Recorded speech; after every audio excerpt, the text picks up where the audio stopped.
membagikan link survei yang juga merupakan daftar hadir. Mohon setiap peserta mengisinya sebagai syarat untuk mendapatkan e-sertifikat. Jadi link survei ini khusus buat adik-adik mahasiswa, ini menjadi daftar hadir yang nanti akan dikumpul, juga menjadi syarat untuk selain adik-adik dan Bapak Ibu sekalian mendapatkan e-sertifikat. Lanjut.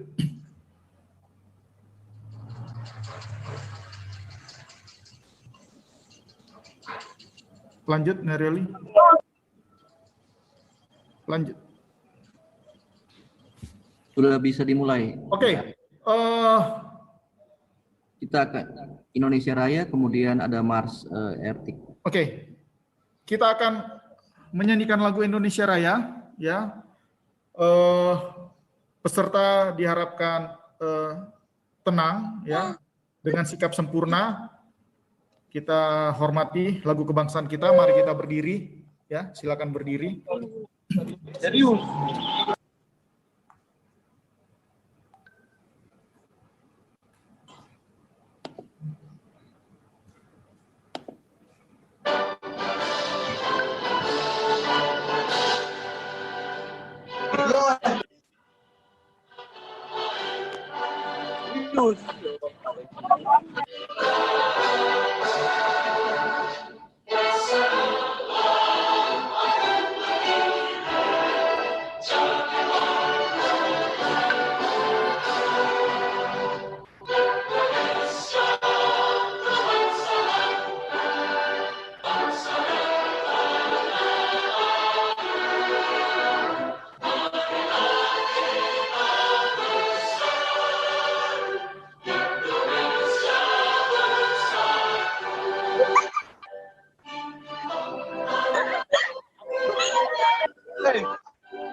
Biasa juga.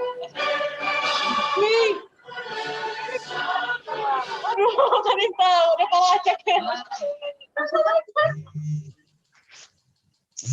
Ada semua, ada musik.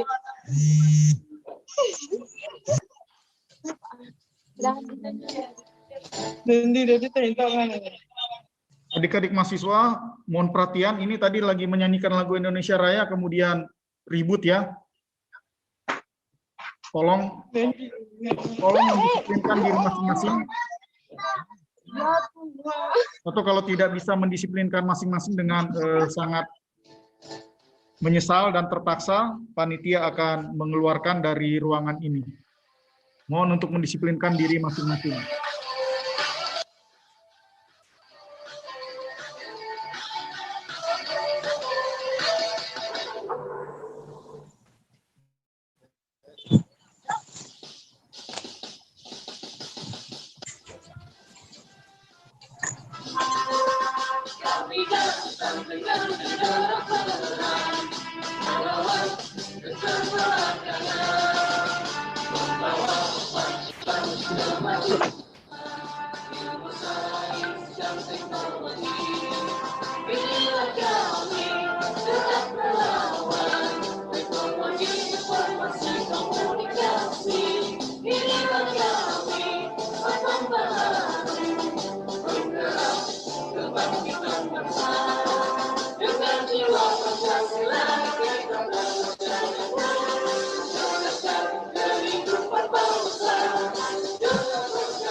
Silakan Rari. Ya, terima kasih adik-adik, Menderoli dan semua. Kita akan segera masuk, tapi sebelumnya kita akan menyapa dulu kedua narasumber kita. Jadi narasumber kita pada sore hari ini, yang pertama adalah Bapak Dr. Insinyur Rignolda Jamaludin. Sehari-hari adalah dosen di Fakultas Perikanan dan Ilmu Kelautan, juga merupakan koordinator pusat KKNT Universitas Samratulangi yang ada di bawah Lembaga Penelitian dan Pengabdian kepada Masyarakat. Selanjutnya, pembicara kita yang kedua adalah Bapak Stanley Karau, STMPI. Sehari-hari adalah dosen di Program Studi Teknik Informatika, Fakultas Teknik Universitas Samratulangi. Beliau sangat aktif di dunia digital, terutama di bidang cyber dan security, ya. Jadi kita akan mendapatkan pemaparan dari kedua narasumber kita, kemudian juga akan mendapatkan wawasan dan nanti juga akan diberikan kesempatan kepada kita semua untuk bertanya. Oke, kesempatan pertama kami berikan terlebih dahulu kepada Bapak Dr. Insinyur Rignolda Jamaludin. Kami persilakan pada Bapak Rignolda. Baik, terima kasih Mner. Ari, boleh saya dapat akses share materi saya? Oh.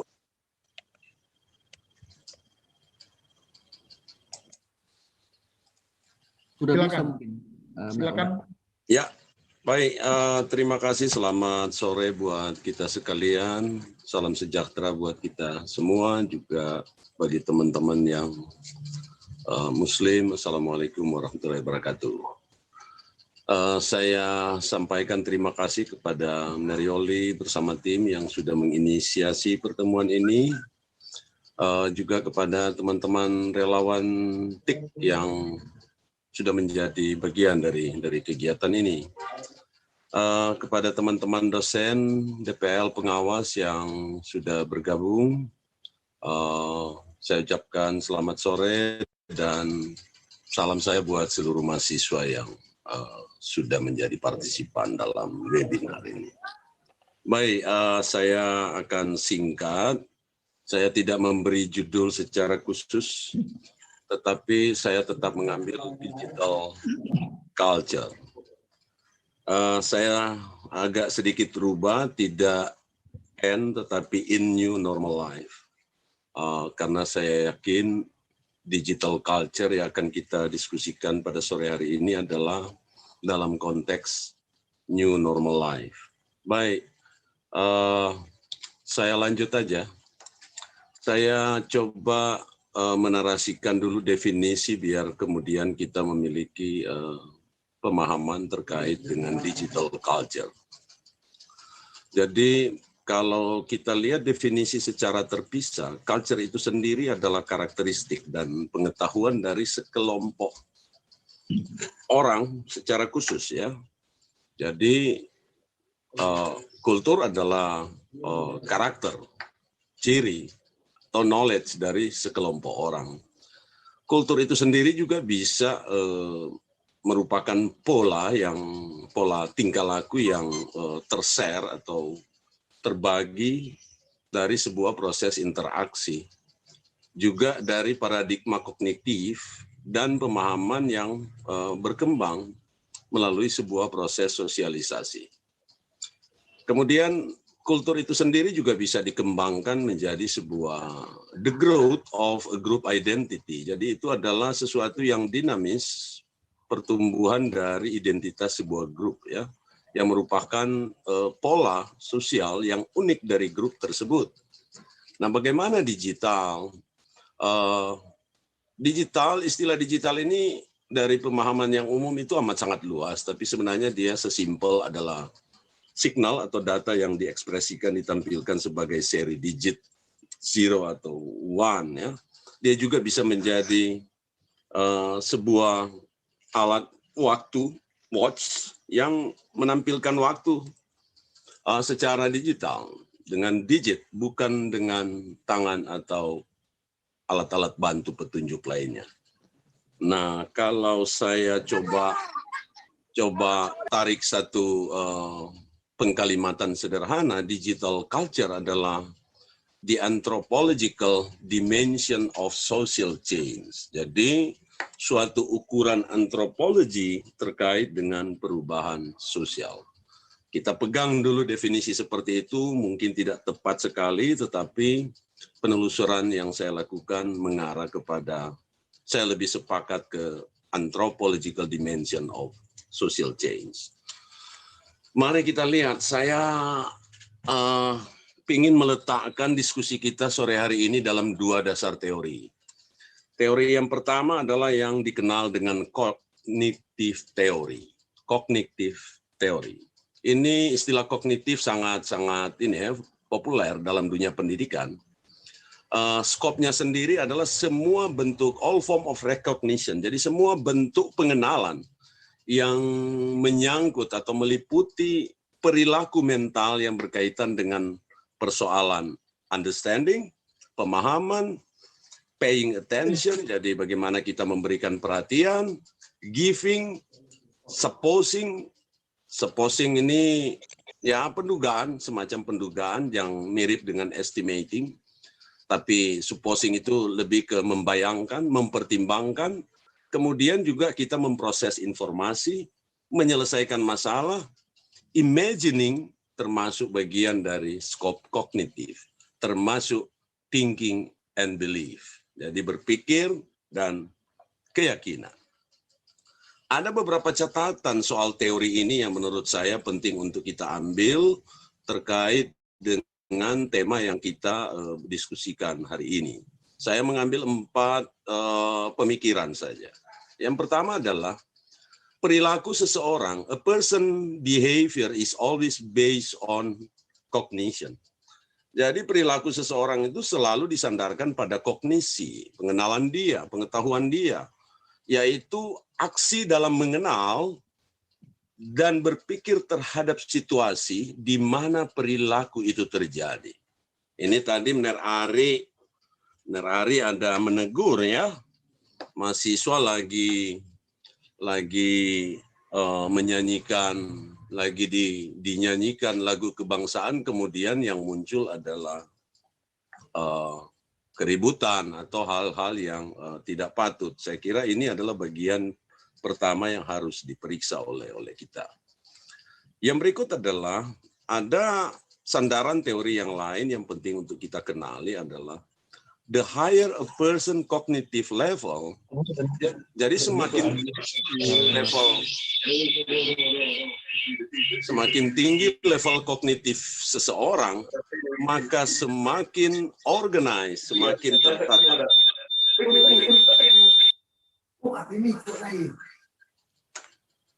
Oke, saya lanjut. Sekali lagi, semakin tinggi level kognitif seseorang, maka semakin tertata, tetapi dan semakin abstrak cara dia berpikir. Ya, semakin tertata tapi semakin abstrak. Nanti kita lihat sebentar apa yang dimaksud dengan teori yang kedua ini atau pemikiran yang kedua ini. This brain center psyche, jadi kejiwaan yang ada di pusat, yang terpusat di otak kita ini, itu berkaitan dengan desire, keinginan kita. Sekali lagi, kejiwaan yang berpusat di otak kita ini berhubungan dengan keinginan kita, perasaan kita, feeling kita yang berkaitan dengan rasa. Ya, kita selalu ingin terdorong untuk menuju ke rasa. Ada catatan terakhir dalam pemikiran kognitif, dalam teori kognitif, learning does not just involve the relationship between stimulus and response. Jadi sekali lagi, proses belajar tidak hanya melibatkan hubungan antara stimulus dan respon, tetapi lebih dari itu akan melibatkan sebuah proses berpikir yang kompleks. Kalau dikaitkan dengan new normal, wajar. Budaya digital yang kemudian dikaitkan dengan new normal ini menjadi sebuah proses berpikir yang amat sangat kompleks. Tetapi belajar adalah, learning is a change in perception and understanding. Setiap proses belajar itu mestinya merupakan sebuah atau sebuah proses yang menghasilkan sebuah perubahan dalam konteks persepsi dan understanding. Ini adalah kognitif teori yang akan kita sandarkan bagaimana digital culture itu. Berikut saya sandarkan, saya pinjam dari Donald Creasy. Ini anak-anak ekonomi pasti sangat kenal dengan teori ini. Tetapi saya coba pinjam teori ini. Saya pinjam untuk kemudian membawa kita pada sebuah rasionalisasi situasi sekarang ini. Ini dikenal dengan the fraud triangle, ya. Sebuah piramida yang berkaitan dengan keputusan merasionalisasi keadaan yang berkaitan dengan fraud atau fraudulence. Fraudulence itu adalah perbuatan melanggar, ya, sebuah pelanggaran. Tapi dalam konteks ini saya bawa dia ke berpikir positif. Bagaimana masyarakat sekarang dalam alam pandemi ini, dalam situasi pandemi ini merasionalisasi the current situation. Saya ingin bawa pada digital culture. Yang pertama adalah pada komponen pressure. Pressure ini adalah fakta dan tren. Ini di sebelah kanan, pressure adalah fakta dan tren bahwa kita sekarang dalam situasi pandemik dan masih pandemik. Ada kemudian protokol untuk kemudian kita harus menjaga jarak, baik secara fisik dan sosial. Termasuk kita yang melakukan pertemuan sore ini berada dalam situasi harus bekerja dari rumah, belajar dari rumah, termasuk mahasiswa KKT harus dengan pendekatan pelayanannya secara daring. Dan kita juga kemudian harus memperhatikan atau berada tunduk pada health protocol of COVID-19. Ini bukan sesuatu yang tanpa pressure, saya anggap ini pressure dalam pemahaman saya. Saya juga merasakan bahwa ini adalah tekanan. Tetapi saya atau kita semua harus bisa juga melihat bahwa ada tahapan berikut. Kalau situasi kita tertekan seperti ini, kita harus mencari jalan keluar antara lain dengan memperhatikan opportunity. Adakah peluang kita untuk kemudian menghadapi tekanan ini dengan tetap healthy, safe, dan produktif? Artinya sebagai dosen misalnya saya, sebagai koordinator KKT, meskipun Jangan babi. Orang udah masuk, udah pada ingat. Allah. Najis nono. Yang lagi ribut ini adalah bagian dari bad culture in digital situation, ya. Bagian dari bad culture. Nanti saya akan tunjukkan sebentar ada di posisi mana itu. Oke. Opportunity, saya melihat bahwa digital data, digital media, digital signal elektronik, processing digital system, ini adalah kesempatan, peluang untuk kita bisa menghadapi pressure ini. Salah satu buktinya adalah kemudian KKT 124 tetap bisa dilaksanakan, karena kita berhasil memanfaatkan, melihat itu sebagai peluang dengan menciptakan sarana-sarana pendukung untuk itu. Akhirnya kemudian kita tiba pada rasionalisasi. Setiap keputusan yang kita buat adalah sebuah proses rasionalisasi. Bahwa segala sesuatu yang bisa mendukung atau opportunity tadi itu adalah tersedia, bisa diakses, bisa digunakan, dan kita mampu atau kita memiliki kemampuan untuk itu. Contoh misalnya, ada anak-anak yang tak bergabung dalam webinar ini, antara lain karena tidak affordable. Artinya affordable di sini bisa jadi kemudian ya dia lagi dalam situasi yang tidak memiliki kuota, ya dia nggak bisa gabung dengan kita. Itu sebagai contoh. Sekali lagi saya meminjam teori ini untuk merasionalisasi keadaan pandemi dan new normal life. Saya memberikan contoh sebuah digital data, saya anggap ini digital data ya, tentang saya sendiri, tentang diri saya. Ini adalah titik-titik merah dalam peta ini adalah titik lokasi di mana saya beraktivitas selama bulan Agustus. Selama bulan Agustus inilah map of my activities. Bisa dilihat di sini, bahwa selama bulan Agustus, kalau yang titik ini adalah rumah saya, yang ini adalah kampus, berarti saya dari sini pergi ke kampus, urusan kampus dalam kepentingan tertentu. Kemudian ada berapa titik merah tersebar, yang satu agak jauh di sini. Ini sebenarnya adalah lokasi saya mengamati terkait penelitian saya, yang berkaitan dengan titik di sini. Ini adalah titik di Malalayang 2. Yang satu ini, ini adalah rumah, kemudian yang ini adalah lokasi di kampus bawah ya, di kampus bawah, dan ini adalah Freshmart. Freshmart tetap dalam situasi pandemi ini kami tetap harus membeli kebutuhan pokok ya, sehingga harus pergi ke sana. Dan ini adalah SPBU Sario.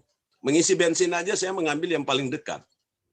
Dari peta ini sebagai digital data yang ditampilkan outputnya seperti ini adalah sebenarnya kalau saya ceritakan lebih detail, apa yang terjadi di dalam setiap titik-titik merah ini, di dalamnya adalah ada banyak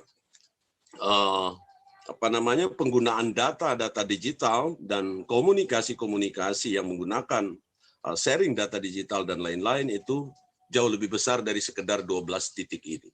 Tetapi pergerakan ini nampak amat sangat terbatas. Baik, sekarang saya tertarik justru dengan digital transformation. Ini ada sekian elemen, ada 6 elemen utama dalam digital transformation. Yang pertama, kita bisa lihat performance management, proses digitizing, top line growth, digital modified business, customer touch point, customer understanding. Ini adalah proses digital transformation. Nanti mungkin ini dalam bentuk skema, tetapi sebenarnya ini adalah sesuatu yang kita lakukan juga dalam tugas dan kerja kita selama ini.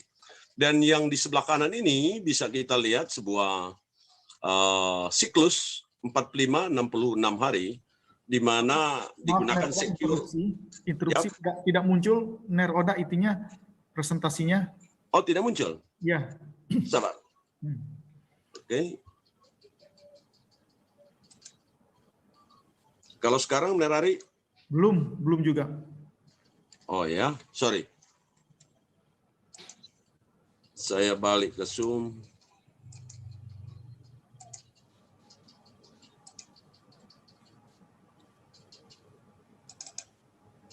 Kalau ini Nerari? Ya, sementara. Sudah siap. Dari tadi nggak muncul ya, Nerari? Iya. Aduh, Nerari-nya nggak bilang. Oke. Ini yang saya jelaskan tadi soal definition, saya kira ini kita lewat aja. Yang berikut adalah scope dari scope of cognitive dan catatan terkait cognitive theory. Ya, nanti di-share ke partisipan bila ada yang membutuhkan. Ini soal the Freud triangle yang teori yang saya katakan tadi. Oke. Yang ini soal aktivitas saya yang ada map. Sayang sekali tadi ternyata baru dikasih tahu saya presentasinya nggak muncul. Ini yang saya jelaskan tadi soal 12 titik yang sangat berdekatan ini dengan satu titik yang jauh.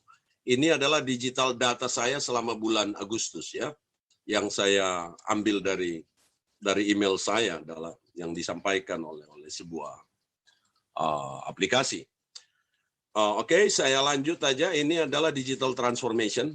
Yang saya jelaskan 6 komponen di sebelah kiri. Kemudian yang sebelah kanan ini adalah sebuah siklus 45-60 hari di mana secure online platform bisa terjadi. Ini bisa diperhatikan bahwa di sini ada input. Inputnya itu adalah lesson learned, latest digital business concept, teknik, strategi co-creation. Ini menjadi input dan input itu adalah collaboration, formulation, dan execution.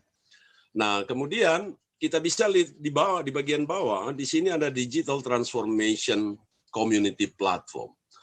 Ada world class SMEs. Ini adalah salah satu contoh 45-60 hari digital transformation di dalam konteks ekonomi. Ya. Dan kemudian output akan dihasilkan di sini. Bagaimana itu dieksekusi, ada map dan lain-lain. Tapi bisa dilihat di sini bahwa sebuah net ini yang paling penting di sini yang ingin saya sampaikan adalah ini catatan di bawah. Digital transformation has been a term that has been tossed around, terutama di beberapa tahun terakhir. Jadi untuk konteks, saya ambil contoh aja ekonomi misalnya ya.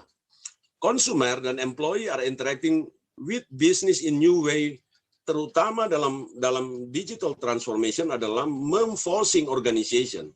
Jadi dia mendorong organisasi untuk memikirkan kembali jalan yang dia gunakan untuk memanfaatkan teknologi dan data. Digital transformation is all about empowering your employees. Jadi seperti kami menjalankan KKT 124, kami tak mungkin menjalankan ini apabila DPL pengawas kemudian kita tidak empower dulu ya, termasuk di dalam tim kita yang ada di komponen digital transformation community platform ini, yang 4 ini. Kemudian kita ingin tentu engaging your customers. Kalau dalam konteks KKT 124 misalnya, bahwa mahasiswa harus juga tertarik dengan apa yang kita persiapkan. Ya,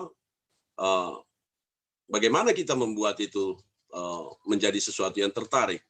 Dan kita mengoptimalkan operasi kita. Ya, kita mengoptimalkan operasi dan kita mentransformasi produk kita melalui system of intelligence.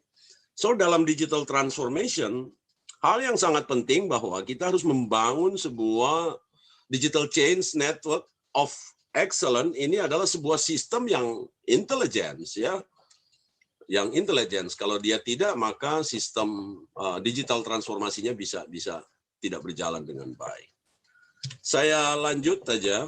Ada sebuah buku, nanti siapa yang ingin belajar lebih jauh soal building digital culture, saya kira buku ini cukup membantu dengan panduannya.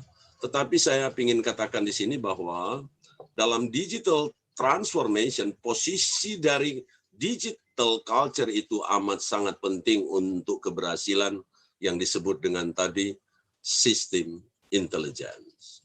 Yang sistem yang mampu mengakumulasi, mendrive pengetahuan dan skill kita sehingga bisa melahirkan output-output yang baik. Kita bisa lihat ada 3 komponen besar di sini, technology, capabilities, dan proses. Ada cloud, saya kira ini nanti sebentar mungkin disinggung oleh Ner Stanley, AP base, dan seterusnya. Kemudian ada strategi yang dikembangkan, tetapi untuk konteks kita, dalam webinar ini, perhatikan ini, ada faktor kultur, digital kultur yang harus terbangun. Dan dari awal webinar kita ini, tadi dari awal sudah mulai terganggu kita ya, oleh karena antara lain ya culture ini. Coba kita perhatikan embrace change. Jadi kita jadi digital culture yang dituntut di dalam mengembangkan sistem digital itu bahwa kita harus terbuka terhadap perubahan ya dan adaptif. Kalau di KKT 124 mahasiswa mungkin di awalnya mengalami kendala-kendala ya, tetapi tetap harus membuka peluang untuk memahami apa yang diajarkan. Yang berikut adalah kolaboratif. Kalau kita nggak kolaboratif, wah ini berat. Baik kami di DPL pengawas, panitia, maupun mahasiswa, kalau tidak kolaboratif nggak jalan. Dan ini sekali lagi culture ya. Eksekutif buy-in, jadi eksekutif yang membuat keputusan. Jadi memang harus ada keputusan-keputusan yang dibuat oleh eksekutif. Strong digital fluency. Nah saya kira ini sangat penting ya. Digital system dengan segala perangkat yang kita buat juga harus melekat secara kultur bagi kita bahwa kita bisa melakukan itu secara baik, fluency. Cross functional team versus silos. Ini silos ini banyak digunakan di dunia ekonomi, tetapi secara umum bahwa dibanding tim itu bermain sendiri, saling tukar. Yang pertama ini adalah tim itu bisa bekerja sama. Silos itu adalah bekerja parsial. Maka secara kultur tentu kita lebih memilih atau secara kultur cross functional team ini yang harus kita dorong terjadi, bukan silos yang bekerja parsial. Sistem bisa tidak bekerja. Yang berikut adalah risk friendly. Jadi kita ramah terhadap resiko. Jadi resiko itu juga sudah bagian dari kultur yang harus dibangun. Dan kita terus melakukan perbaikan dan pengukuran secara kontinu. Saya tidak akan menjelaskan teknologi capability, saya kira ini ruangnya teman-teman yang lain dan strategi. Tetapi ada persoalan, kita ada persoalan. Ini yang perlu kita diskusikan. Saya sengaja pinjam gambar yang sebelah kanan. Kalau kita perhatikan mungkin dengan partisipan sekarang yang maksimumnya nanti 2.000, pasti ada orang-orang dengan masker seperti ini nih. Ya, nah, orang-orang yang dengan masker seperti ini dalam masalah digital culture, dia masuk pada poin keberapa ini? Kelima, anonymity. Ya. Jadi orang yang tidak mau tampil secara profilnya adalah tertutup, dan seringkali kita temukan ada mahasiswa bahkan menggunakan profil-profil orang lain. Tetapi di sini ada isu-isu penting yang harus kita perhatikan. Data and trust.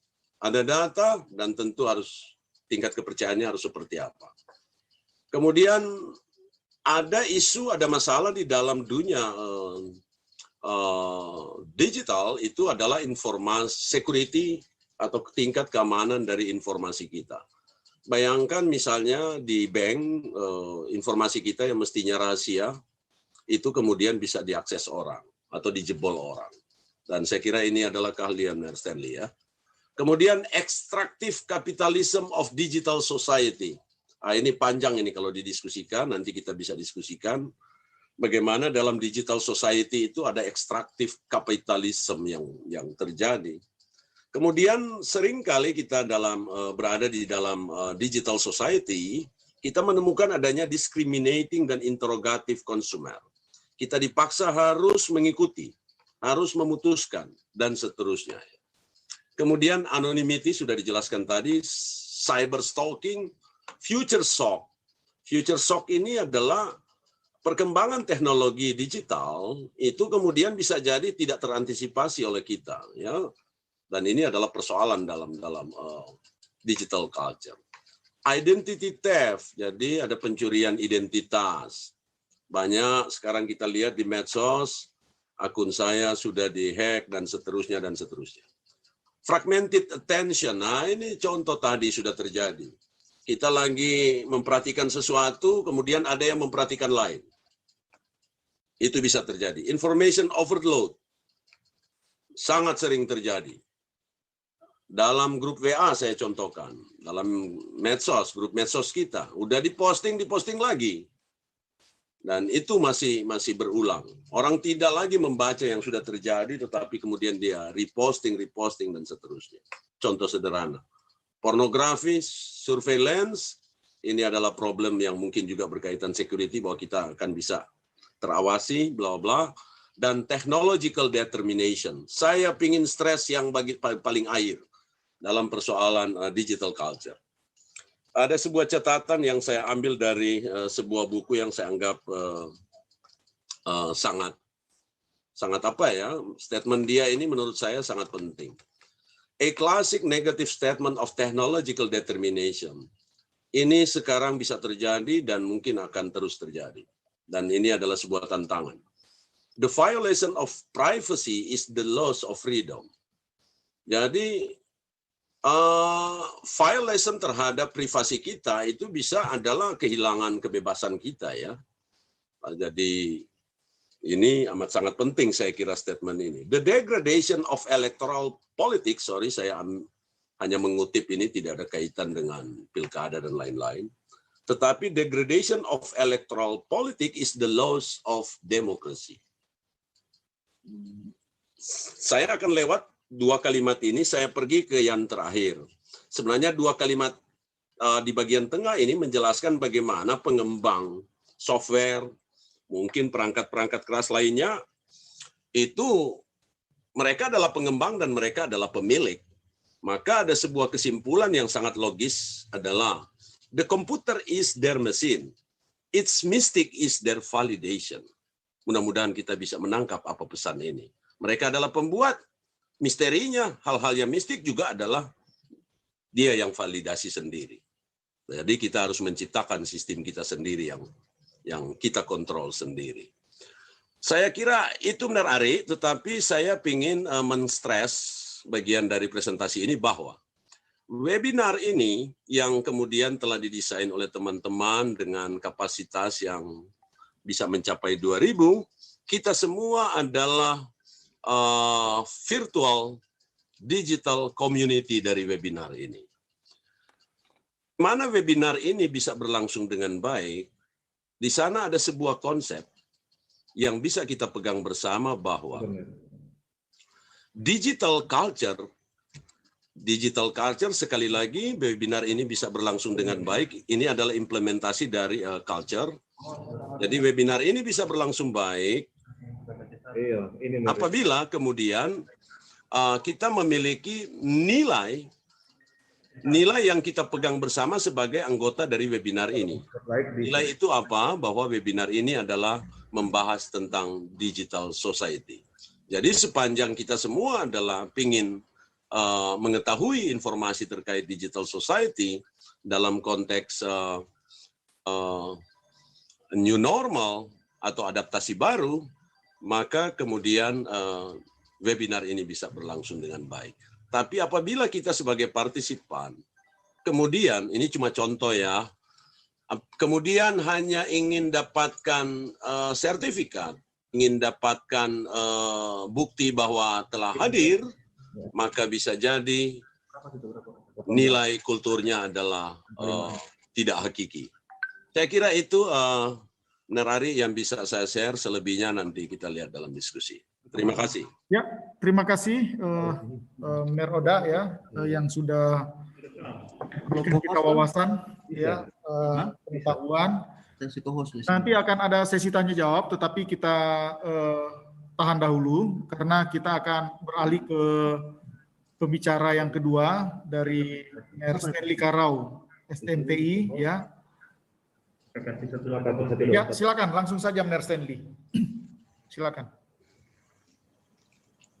Oke, terima kasih. Ya, saya melanjutkan saja yang Meroda sudah terangkan tadi ya. Namun saya akan lebih banyak membahas sisi aspek teknisnya dan penerapannya di lapangan gitu kan. Seperti itu. Memang benar untuk di masa pandemi ini infrastruktur teknologi informasi itu khususnya internet ya itu mengalami peningkatan tapi tidak cukup signifikan gitu ya, hanya meningkat sekitar 20-30% ya penggunaannya.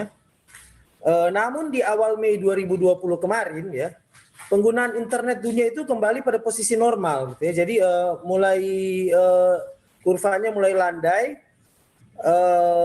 hanya naik 30% sampai 50% pada jaringan kabel, sedangkan untuk nirkabel hampir tidak ada kenaikan gitu. Jadi sebenarnya sebelum masa pandemi orang juga masih menggunakan internet dengan luar biasa itu, seperti itu, terutama untuk pengguna mobile.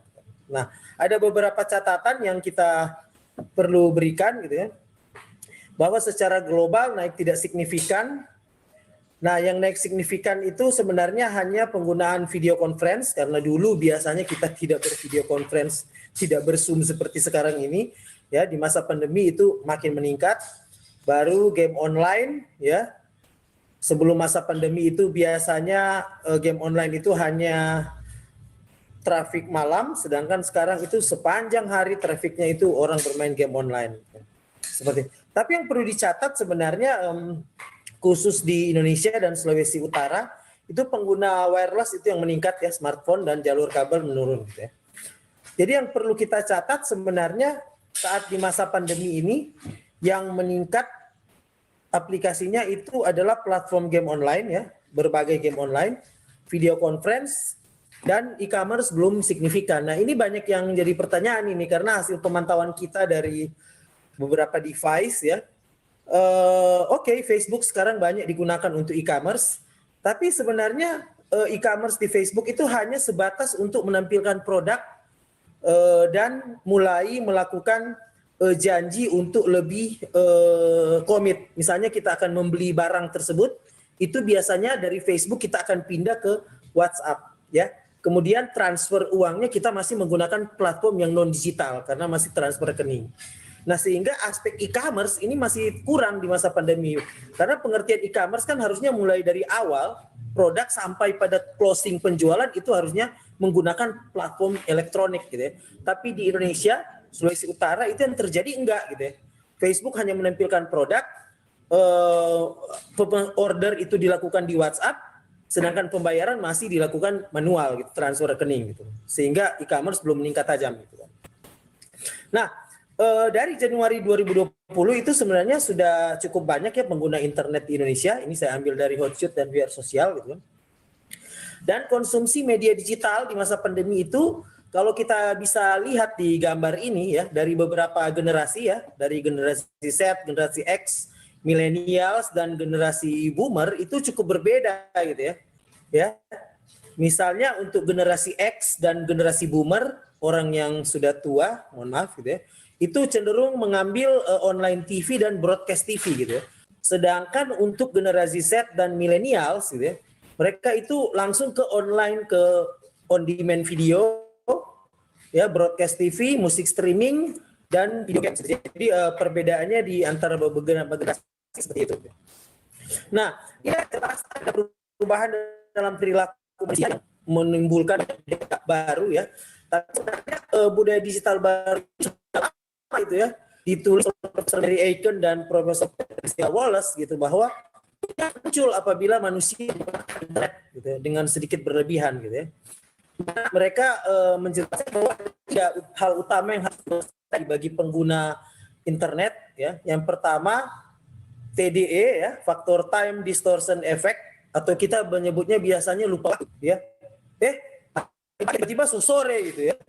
Tiba-tiba malam gitu kan, seperti itu ya. Dan yang kedua ini yang sudah disinggung tadi oleh Mener Oda ya, online disinhibition. Saat kita datang di Facebook, kita menampilkan bukan kita gitu ya. Maka kita percaya bahwa itu kita bisa anonim, kita bisa tidak terdeteksi, kita tidak bisa dikenali, jadi kita sembarangan aja. Kayak contoh baru tadi waktu webinar itu baru dimulai, saya mendengar ada akun gitu ya. Ada akun yang dia beri namanya di Zoom itu adalah admin KKT 1 dan ternyata dia gitu.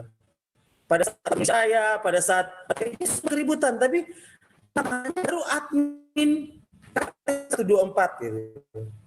Nah, itu contoh bahwa mereka bisa terdeteksi gitu, padahal kita langsung terdeteksi dan saya langsung remove dari Zoom ini gitu ya. Seperti itu. Jadi itu masalah ODE gitu ya. Bahwa mereka pikir mereka bisa tidak dikenali, bisa tidak teridentifikasi gitu ya, di dalam budaya digital baru. Dan yang ketiga masalah ketagihan dan atau gangguan kepribadian gitu kan ya.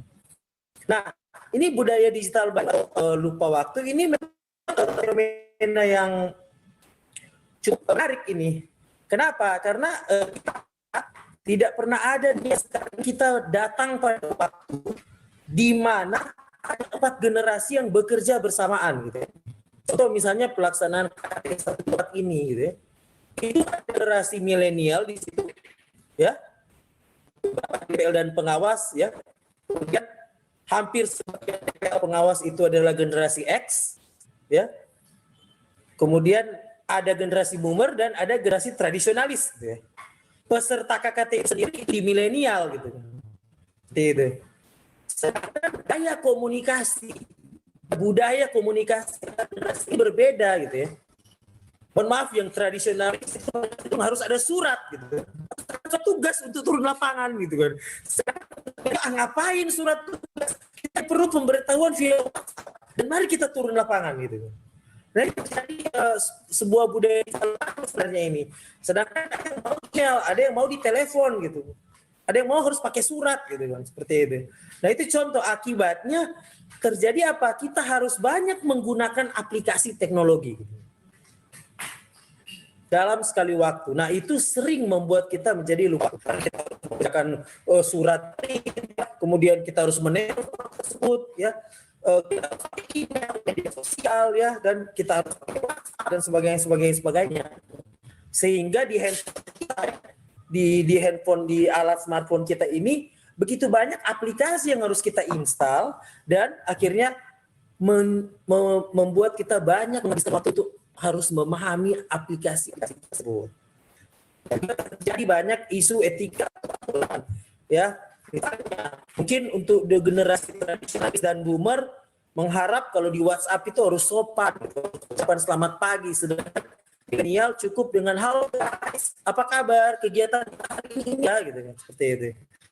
Itu sering kali terjadi, ya. Bagaimana kita menyikapi itu dalam budaya digital baru, seperti itu. Nah, dan berikut itu terkait masalah OD itu atau masalah identitas diri kita, itu sebenarnya kita semua harus belajar bagaimana mengkonstruksi identitas yang ingin kita tampilkan di media sosial atau di media sekarang ini, ya. Misalnya, kita idealnya ya kita apa diri kita di dunia nyata, itulah juga diri kita di dunia online. Sehingga kita rujuk pada konsep yang namanya identity gitu ya, atau identity seperti itu, dan akhirnya kita sampai pada identitas kita itu adalah kinerja kita gitu. Mungkin adik-adik belum tahu, tapi sekarang itu sudah banyak perusahaan-perusahaan itu yang men-tracking akun media sebelum Anda diterima ke perusahaan tersebut gitu ya. Sehingga jika Anda pernah memposting sesuatu di media sosial yang dianggap etika perusahaan, meskipun Anda hasilnya baik ya, yang bagus gitu, penelitiannya bagus, tapi bakalan tidak diterima karena mereka melihat history dari identitas digital Anda yang Anda tinggalkan di media sosial itu. Ya, itu yang harus diketahui oleh adik-adik sekalian. Begitu juga kita yang sedang bekerja, ya, kita tidak boleh lagi menganggap bahwa Facebook itu sembarangan gitu. Apa yang kita post itu tidak akan dilihat oleh atasan kita gitu, karena faktanya gitu, atasan kita, rekan dan bawahan kita semuanya ada di media sosial, sehingga sikap kita yang kita tunjukkan di media sosial itu juga akan menjadi performance kita. Kita akan dinilai berdasarkan apa yang kita tampilkan di media sosial itu, sehingga perlu sekali untuk mengkonstruksi identitas di dalam budaya digital baru ini. Nah, kalau soal ketagihan, ya memang sudah banyak dilaporkan ya, yang saat ini masuk di kategori ketagihan itu soal bermain game, gitu. Masuk di kategori DSM-5, Diagnostic and Statistical of Mental Disorder. Saya berharap untuk seri kedua besok itu juga akan membahas tentang ini, bagaimana budaya digital itu orang-orang makin biasa untuk ketagihan sehingga ada efeknya di dunia nyata. Nah, jadi isu terbesarnya ini di budaya digital ya sebenarnya ya. Online disinformation, online ethics, dan online security gitu. Sudah disinggung tadi gitu. Online disinformation itu biasa kita sebut hoax.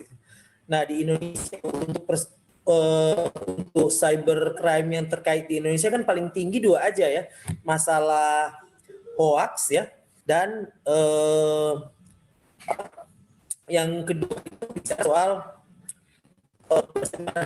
media sosial ya, itu kita perhatikan gitu ya. Jadi hoax dan pencemaran nama baik di dunia digital sangat tinggi untuk kasus di Indonesia. Nah, bicara soal hoax itu sebenarnya ada 3 bagian, yaitu soal disinformasi, misinformasi, dan malinformation. Ini kita harus pahami gitu ya. Karena kalau disinformasi itu jelas-jelas informasi bohong dan cenderung untuk merusak. Juga misinformasi itu hoax ya. Tapi kadang tidak merusak. Kadang seringkali itu hanya berita-berita parodi atau sekedar menjadi hiburan. Saya itu hoax gitu. Baru kemudian ada malinformation, itu berdasarkan kenyataan ya, tapi tidak mengakibatkan kerusakan. Nah, ini kita harus paham ini karena dimensi hoax ini banyak gitu ya. Nah, khusus di masa pandemi di Indonesia ini itu banyak loh berita hoax gitu ya terkait dengan COVID-19 ini. Lebih dicatat oleh Info itu setiap hari ya, di Indonesia itu ada 5 isu hoax terkait dengan COVID-19. Ini cukup tinggi. Ini menunjukkan di mana Indonesia termasuk Sulawesi Utara dan Manado itu memproduksi hoax sangat besar dan cenderung kita termakan dengan isu hoax. Sehingga harus ada langkah-langkah preventif gitu ya. Saya karena banyak posko di kerja terpadu pusat kali ini benar-benar selalu memposting gambar, infografis, berita yang menangkis isu-isu hoax dari hal-hal yang sederhana, tulisan yang benar, memakai masker yang benar, dan sebagainya. Saya kira itu sangat efektif gitu yang kita lakukan. Gitu.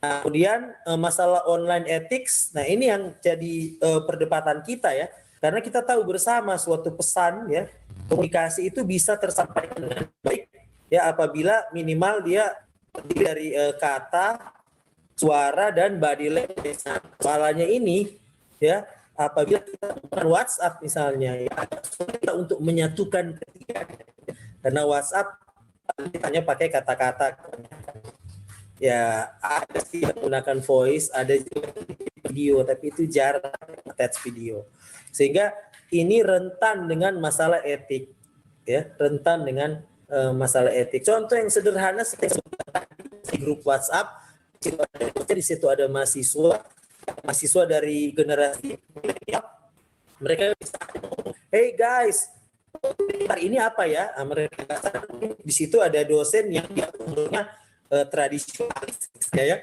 dia mungkin kata guys di situ adalah melanggar etik gitu ya. Padahal belum tentu gitu, karena dari sisi generasi sebenarnya kata guys itu untuk generasi milenial itu adalah sapaan umum senormal seperti selamat pagi, selamat siang, selamat malam, seperti itu ya. Itu yang harus kita banyak perdebatan ya, seperti waktu kita akan tadi itu kan moderator memberikan aturan yang dipahami, ini harus dipahami. Satu cara kita membuat di dalam penggunaan media sosial sebenarnya seperti itu. Nah, dan terakhir itu soal online security ya. Kita sekarang makin banyak berhubungan dengan virus ya, makin banyak malware ya. Malware itu contohnya virus, ya, ada phishing, ada cracker, spyware dan sebagainya. Itu kita membuka browser langsung dipenuhi dengan seperti itu. Bahkan sendiri makin banyak virus-virusnya ya. Ini yang kita harus waspadai. Terkait akun media itu karena kita tidak ada password yang baik. Sudah dibilang berulang-ulang itu minimal harus 8 karakter ya, idealnya 12 sampai 16 karakter ya, dengan kombinasi angka huruf dan tanda apostrof tertentu gitu. Tapi kita cenderung tidak lagi masuk pada teknologi FA gitu ya, atau pada angka kepentingan gitu yang sering kita pacaran gitu. Baru yang ketiga itu adalah isu privasi di mana kita mengumbar data kita sendiri ya di media sosial gitu ya, tiket yang ada nomornya kita upload ya, KTP yang ada nomornya kita upload ya, KTP anak sembarangan kita upload, sehingga ini menyangkut masalah privasi. Nah, jadi untuk budaya digital baru itu kita harus punya solusi. Saya memberi beberapa. Yang pertama pendekatan personal ya, harus bisa dibedakan ya. Grup itu adalah dunia sosial, sedangkan chat itu adalah pendekatan personal ya. Paham teknologi ya, bagaimana caranya menggunakan WhatsApp dengan baik, bagaimana caranya menggunakan Zoom dengan baik, bagaimana caranya menggunakan email dengan baik gitu ya. Baru ada perlindungan komunitas. Nah, ini contohnya relawan TIK gitu ya. Mereka banyak sebenarnya salah satu upaya perlindungan komunitas. Nah, baru juga ada penegakan hukum. Tentu polisi, jaksa, kehakiman harus terlibat dalam penegakan hukum. Kalau saya sebagai dosen itu akan memilih cara edukasi nanti gitu ya. Untuk edukasi masyarakat mungkin impact-nya lama, hasilnya lama, tapi menurut saya itu jauh lebih efektif gitu ya. Seperti itu. Jadi saya kira itu aja yang bisa saya bagikan budaya digital baru ini. Terima kasih. Kembalikan ke moderator. Saya kembalikan ke Ner Ari, silakan Ner Ari. Terima kasih Ner Stanley ya, yang sudah menyampaikan, memberi wawasan sama seperti juga dengan Ner Oda memberi wawasan kepada kita tentang digital culture ya, dan new normal yang sudah menjadi sering didengung-dengungkan pada saat ini. Sebelum kita lanjut ke pertanyaan, sudah ada 2 penanya melalui fitur chatting.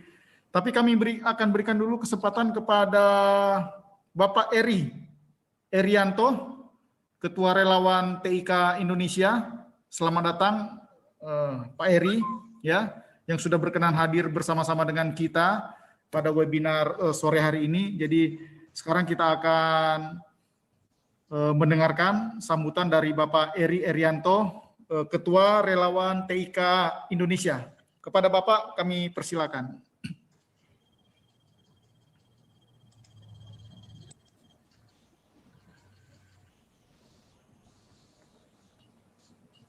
Pak Eri.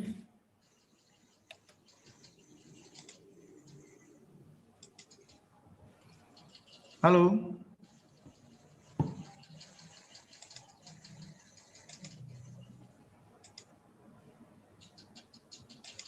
Pak Eri.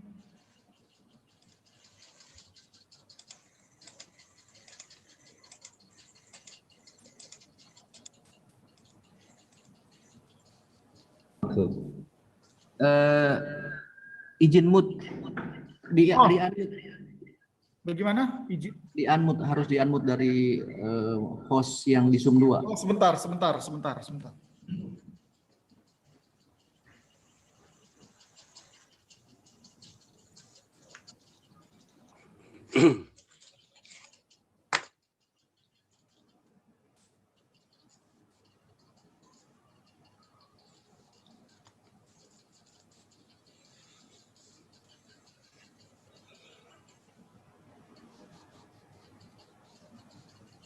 Ya. Terima kasih semuanya. Salam para menir yang ada di sini. Wah, ini orang-orang hebat semua yang ada di Sulawesi Utara. Terima kasih telah bergabung dalam satu acara kami. Ertik Berkreasi. Dan kami sudah yakin dari awal kalau teman-teman di Sulawesi Utara ini pasti akan banyak yang bergabung, dan ini adalah Zoom kedua. Yang pertama sudah full 1000, ini sudah mendekati 500. Salut untuk Menerioli. Terima kasih teman-teman, materi-materi tadi keren. Selamat datang ke area kami, area literasi digital.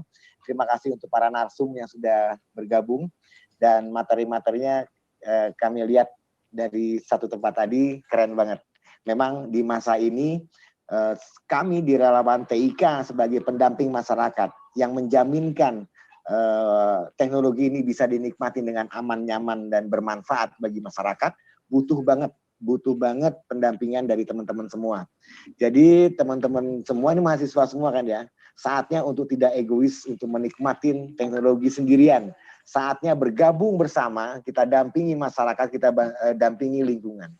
Banyak hal yang berubah, banyak hal yang terjadi dengan pandemi ini. Tapi tadi sudah dinyatakan pandemi bukan lagi alasan bahwa teknologi tidak bisa dinikmati oleh masyarakat. Mudah-mudahan dengan sesi-sesi yang teman-teman ikutin ini bisa membuat kita bukan lebih melek dengan teknologi. Kalian semua sudah orang hebat di teknologi. Tapi yang pasti lebih termotivasi untuk bisa mendampingi masyarakat. Lebih termotivasi untuk bisa lebih menjadi pionir di wilayahnya, di daerahnya, di kampusnya, mendampingi mereka untuk bisa menikmati teknologi bisa lebih bermanfaat untuk kehidupan selanjutnya. Pandemi adalah cara Tuhan untuk menggerakkan kita lebih kenal, lebih dekat dengan teknologi. Mungkin itu aja, salam salut untuk teman-teman semua, terutama untuk teman-teman relawan TIK Sulawesi Utara, untuk teman-teman Manado, Menerioli, thank you banget, untuk menir-menir yang lainnya. Mungkin itu aja, terima kasih, salam sejahtera, salam sehat semuanya. Jangan lupa dengan protokol kesehatan, tetap menjadi pendamping masyarakat, tetap menjadi pionir, tapi juga tetap menjaga kesehatan. Sayangi keluarga, sayangi pacar-pacar kalian. Salam sehat dari saya, bangga jadi relawan TIK Indonesia.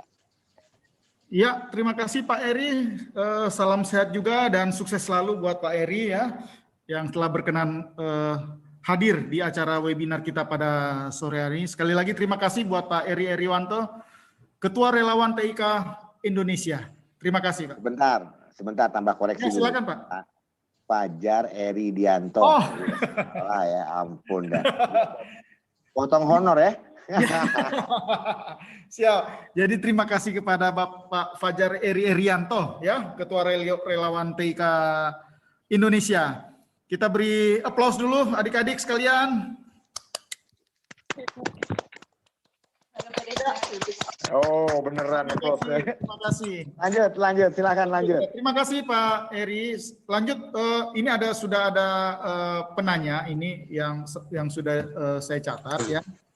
Jadi yang pertama dari Eljan Maniku ini ya. Ada 2 pertanyaan. Jadi izin bertanya, bagaimana kita sebagai mahasiswa mengatasi dan menjadi bagian budaya baru atau digital society yang lagi ramai dibahas? Karena sekarang juga sudah banyak penyimpangan seperti influencer yang bisa mengakibatkan rusaknya kebebasan demokrasi. Itu pertanyaan pertama. Baru yang kedua, oh sama, oke. Langsung dijawab saja ya. Silakan Ner Oda, kami Baik. silakan. Ya, terima kasih Nerari atas kesempatan lagi dan juga buat penanya tadi ya. Wah, ini menarik karena hal yang ditanyakan sudah dibahas kemarin di beberapa media. Saya cukup mengikuti. Jadi memang di era sekarang ini kita juga memang harus mendorong diri ya, empower ourselves ya, empower. Jadi kita harus mendorong diri. Tadi Pak Eri udah sampaikan bahwa kita nggak bisa egois, kita harus menjadi bagian dari teknologi dan di era digital ini sekali lagi kalau ditinjau dari aspek culture. Ini adalah sesuatu yang dinamis. Terkait yang ditanyakan tadi, saya ingin mengulang bahwa member of digital society itu adalah sesuatu yang semestinya diikat oleh nilai yang basic hakikinya itu adalah nilai atau value yang mereka bangun. Jadi dalam sebuah society, digital society, mestinya itu dibangun memang untuk suatu kepentingan tertentu. Saya sering melihat kalau yang dikatakan influencer tadi, saya kira dalam suatu situasi yang lain ya, yang memang dalam diskusi yang saya ikuti di media itu ada suatu peran tertentu yang kemudian dilaksanakan oleh suatu tim untuk menginformasikan sesuatu. Saya tidak melihat juga bahwa itu terlalu jauh sampai di urusan demokrasi yang the lost freedom atau kita kehilangan kebebasan demokrasi juga. Saya kira cara yang kita bisa pakai antara lain ya kita lebih aktif. Kita harus memberikan informasi, sekali lagi informasinya tentu yang baik, yang benar, yang informatif, ya edukatif, yang harus kita share. Hanya itu cara kita melawan dan tidak kemudian kita tahu suatu informasi itu adalah tidak valid atau kurang memiliki dasar yang kuat, tapi kita ikutan menyebarkan atau membawa dia ke ruang-ruang diskusi yang lain. Dengan demikian akhirnya kita ikutan juga membuat itu menjadi sesuatu yang harus dibaca oleh banyak orang. Saya kira itu perannya harus dibuat. Tadi ada penanya lain bahwa bagaimana di era sekarang kita banyak melakukan pertemuan virtual meeting dan bagaimana kita mengembangkan diri, mendorong diri menjadi bagian terintegrasi dari sistem itu. Sekali lagi saya ingin merujuk kepada pelaksanaan KKT karena ini adalah sesuatu yang memang kami siapkan dengan segala pertimbangan, evaluasi, bahwa saya percaya bahwa digital data, information, dan everything terkait digital itu tetap itu harus diletakkan dalam sebuah sistem yang intelijen, sistem yang baik, Sistem yang baik itu tidak mesti dia berat sekali. Contoh sebuah aplikasi. Misalnya saya kemarin dalam sebuah diskusi terkait implementasi sebuah aplikasi yang dalam tanda petik diaplikasikan dalam sebuah konsep membangun sebuah kota. Bagi saya informasi itu tidak mungkin diterima oleh konsumer, pengguna itu dengan mudah. Bobot informasinya udah sangat berat aplikasinya untuk diterima. Nah, itu juga harus kita pertimbangkan. Jadi tim kreatifnya juga harus hebat. Begitu juga di mata kuliah, mohon maaf, KKT kami tidak mendorong setiap hari kita Zoom meeting, saya kira begitu ya, understand? Tetapi ada banyak aplikasi-aplikasi lain, media-media komunikasi lain yang sederhana. Kita meletakkan virtual meeting kita yang berat, yang besar itu hanya untuk konteks koordinasi.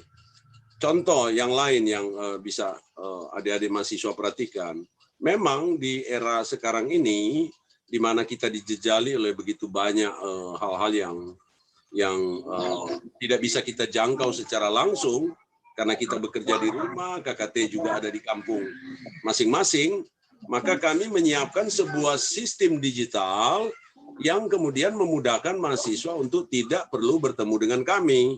Tidak perlu juga untuk kemudian kalian tanda tangan yang lain. Memang ada satu tantangan, apakah di era sekarang ini digital dokumen lah terutama itu sering masih dipertanyakan ya. Contoh kemarin ya, surat kita yang PDF itu masih diminta yang original, sementara kita dalam situasi yang tidak mudah melakukan pergerakan. Saya kira ini juga perlu diperhatikan. Dalam konteks culture yang besar, saya berharap sekali bahwa di dalam digital culture hati-hati juga ada di sana ada sharing culture ya, jadi cultural transformation namanya ya.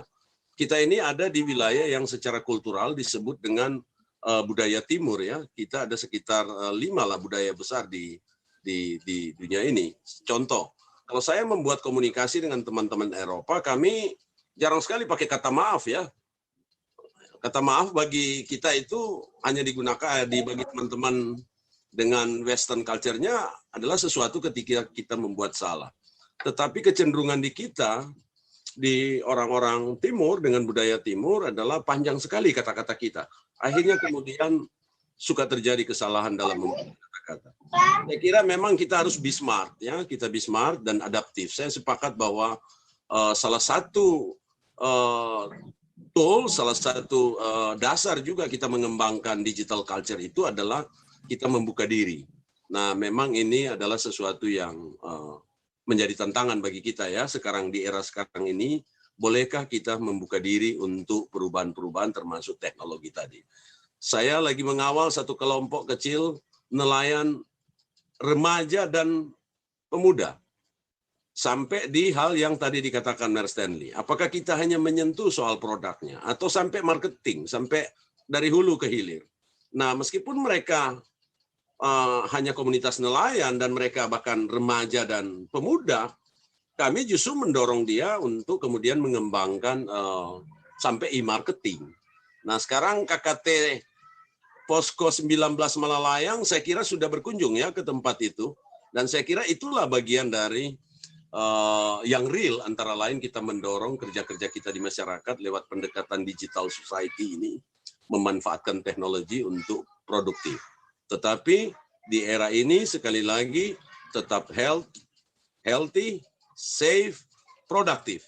Ini adalah 3 hal yang opportunity yang ditawarkan oleh digital system. Saya kira itu. Mohon maaf terlalu panjang. Ya, terima kasih Ner Oda. Sebelum saya berikan kesempatan Ner Stanley juga untuk menambahkan, jangan lupa adik-adik peserta untuk absen ya di s.id/rtik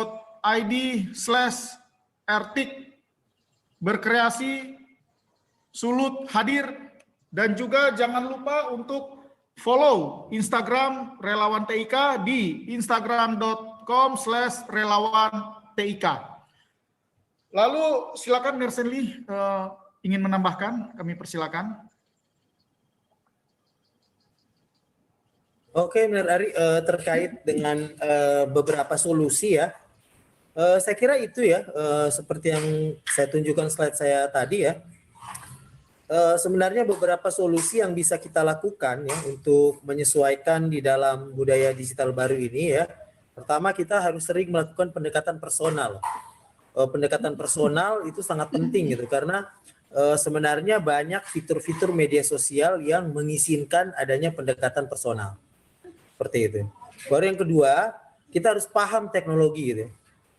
Bahwa Anda memainkan WhatsApp itu berbeda kalau Anda memainkan Instagram. Seperti itu. Begitu juga kalau Anda dalam satu grup WhatsApp berbeda saat Anda ada di grup Facebook. Nah, itu harus dipahami, tidak ada cara lain gitu. Memang ada masalah dalam memahami teknologi ini. Teknologi ini terlalu cepat, aplikasi berbasis internet itu terlalu banyak berkembang, sehingga kadang-kadang kita agak sulit gitu untuk menyesuaikan diri, beradaptasi dengan teknologi baru. Tapi tidak ada cara lain gitu ya. Kita harus bisa gitu ya. Misalnya sekarang itu hampir setiap posko berkomunikasi lewat grup WhatsApp. Ya minimal kita harus tahu cara menggunakan teknologi itu. Nah, baru ada masalah perlindungan komunitas di sini ya. Perlindungan komunitas di sini itu contohnya ya Anda bergabung misalnya dengan relawan TIK ya. Ada bergabung misalnya dengan grup-grup e-learning. Di media sosial itu banyak sekali komunitas-komunitas yang bermunculan dan kita bisa belajar dari situ ya. Nah, baru tentu saja ini ada masalah penegakan hukum di situ apabila Anda telah melanggar ya.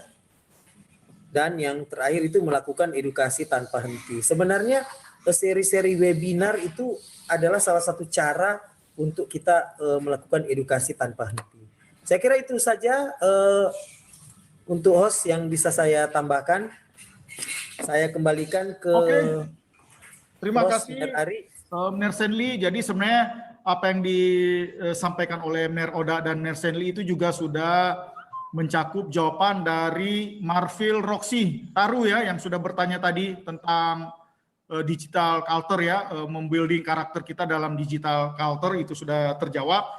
Dan bila masih ada pertanyaan lainnya, ini adik-adik mahasiswa ini sangat kenal sekali dengan Mer Oda dan Nersenli dan punya kontaknya ya. Ner Oda dan Nersenli silakan ya, tidak harus saat ini, mungkin belum terpikir saat ini, nanti setelah acara ini selesai atau sebentar malam atau besok terpikir, silakan, nanti juga materinya akan dibagikan, kemudian mungkin buku-buku yang tadi disampaikan oleh Ner Oda dan Nersenli, kalau adik-adik berminat silakan langsung hubungi secara pribadi ya, mungkin bisa diberikan file PDF e-booknya.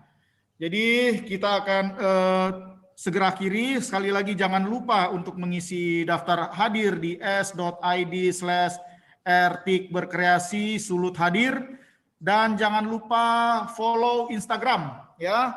Sekali lagi jangan lupa follow Instagram Relawan TIK Indonesia di www.instagram.com/relawantik ya.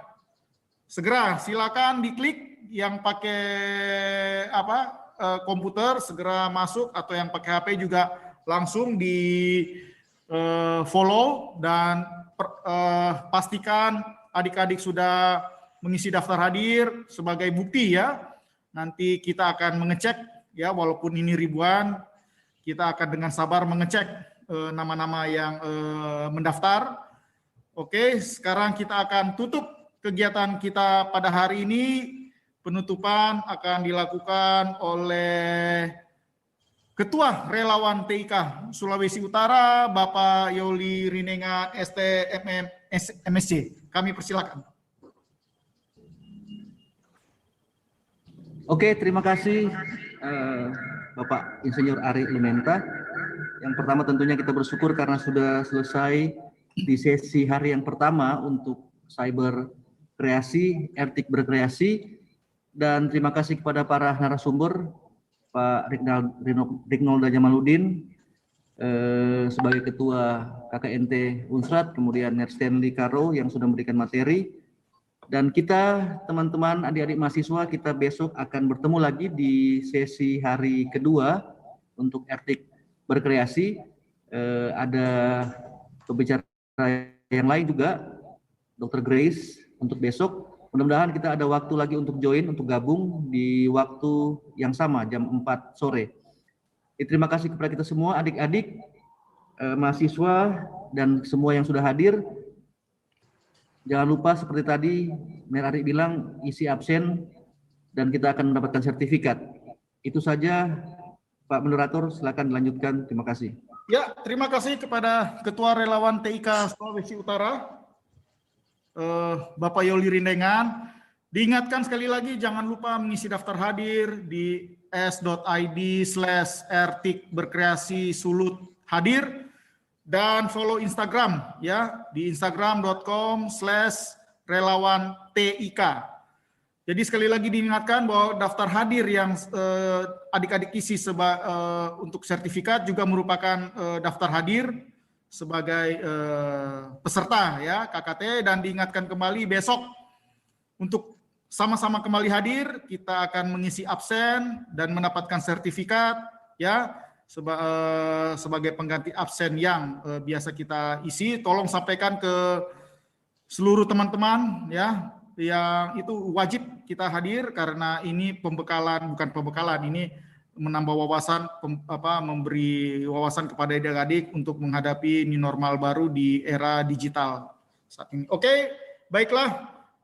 Tadi sudah ditutup oleh Ketua Relawan TIK, maka dengan ini dengan memanjatkan puji syukur kehadirat Tuhan Yang Maha Esa, maka webinar Digital Society ya pada sore hari ini kita akan tutup dan kita akan bertemu kembali besok ya. Jangan lupa besok catat silakan catat di kalender semua adik-adik, jam 4 sore catat. Jadi sebelum jam 4 sore sudah bisa masuk supaya tidak lagi berdesak-desakan. Jadi walaupun ini digital ya seperti fisik, berdesak-desakan nanti ketinggalan dan harus masuk ke room kedua. Oke ya, dengan demikian saya akan menutup saja kegiatan ini dan mohon izin kita akan leave dan selamat beraktivitas kembali kepada adik-adik ya. Teruskan program yang sudah direncanakan, jangan tanya-tanya kapan tarik, nanti akan ada waktunya. Yang penting fokus saja di apa yang adik-adik sudah program rencanakan untuk dilakukan. Sekian dan terima kasih.